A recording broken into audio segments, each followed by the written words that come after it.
नमस्कार, मैं हूं दीपांजलि मोइत्रा। पाकिस्तान की करतूत हमेशा दुनिया के सामने आती रहती, जो पाकिस्तान और पाक सेना की झूठ की पोल खोलते रहते हैं और पाकिस्तान की इंटरनेशनल बेइज्जती करते रहते हैं। कुछ दिनों पहले बलूचिस्तान के बारे में एक खबर निकली थी जिसमें पाक सेना के जुल्म की पूरी दास्तान थी। ये आए दिन गिलगिट बाल्टिस्तान में दिखता रहता है। इसके साथ ही साथ इसी तरह की दिल दहला देने वाली घटना पीओके में भी दिखती, जो कभी कभी दुनिया के सामने आती। इस बार भी पाकिस्तान इमरान खान और पाक सेना के जनरल बाजवा की पोल खोल कर रख दी। जी हाँ, पाकिस्तान के कब्जे वाले कश्मीर पीओके में लोगों की स्थिति जानवरों से भी बदतर। इस बात का अंदाजा गुरुवार रात जिनेवा में United Nations human rights council की बैठक के दौरान देखने को मिली, जब ये दर्द पीओके एक्टिविस्ट प्रोफेसर सज्जाद राजा ने दुनिया के सामने रखा।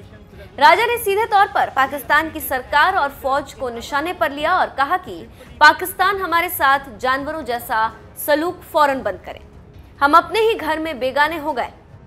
सज्जाद के भाषण के दौरान यूएनएचआरसी में बिल्कुल खामोशी छा गई। भाषण के दौरान राजा इतने भावुक हो गए कि उनके आंसू निकल पड़े। राजा ने कहा कि हम इस संगठन से अपील करते हैं कि वो पाकिस्तान को हमारे साथ जानवरों की तरह बर्ताव करने से रोके। पाकिस्तान ने पीओके में चुनाव एक्ट 2020 लागू करके हमारे सभी संवैधानिक अधिकार छीन लिए। पीओके में रहने वाले लोगों के पास अब राजनीतिक और नागरिक अधिकार भी नहीं बचे। हमें अपने ही घर में बेगाना बना दिया गया। हम अपनी ही जमीन पर रहते हैं, हमारे घर और परिवार हैं, लेकिन अपने ही घर में हमसे घुसपैठियों की तरह व्यवहार किया जा रहा है। We, the people of Pakistani-occupied Jammu Kashmir, plead this august council to stop Pakistan from treating us like animals. The Azad Kashmir Elections Act 2020 has taken away all political, civil and constitutional rights.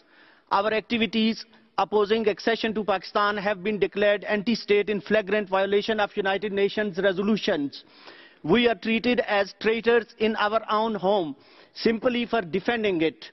By declaring our political activities illegal, this act gives the Pakistani army a free hand to assassinate our people through targeted killings and enforced disappearances, Pakistan's favorite action against all those who disagree with their policies. Pakistan is brainwashing innocent youth on both sides of the border in Jammu Kashmir, making them cannon fodder in the proxy war with India.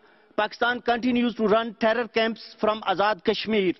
In this backdrop, Pakistan is now trying to declare disputed territory of Gilgit-Baltistan as its province, depriving our people of their land and their identity and culture. Pakistani revisionist moves would throw the whole world into a brutal war. Pakistan has taken our freedom. Pakistan placed their boot of tyranny on our throat, suppressing our voice. But we hope our voice shall be heard here. We beg the peace-loving world to stop what's happening to us, break away the chains, keeping us from standing free and happy. Thank you. Pakistan army ने राजनीतिक गतिविधियों पर रोक लगा दी। विरोध करने पर लोगों को कत्ल कर देती। हजारों लोग गायब कर दिए गए। तो आप समझ सकते हैं कि पाक सेना और पाक पीएम जो मीठी मीठी बातें बताते हैं और कश्मीर को लेकर घड़ियाली आंसू बहाते हैं, क्या उनको नहीं लगता कि पीओके और बलूचिस्तान के लोग भी मुसलमान हैं और उनको इस तरह से रखना, अधिकार छीन लेना और जानवरों जैसा सलूक करना कहां का न्याय? इसके साथ ही साथ भारत के मुसलमानों के लिए घड़ियाली आंसू बहाना कहां तक जायज है? हम तो कहेंगे कि इमरान खान, आप मुसलमानों की फिक्र करते हैं, ये अच्छी बात है, लेकिन क्या आप पीओके और बलूचिस्तान के मुसलमानों के साथ न्याय करेंगे?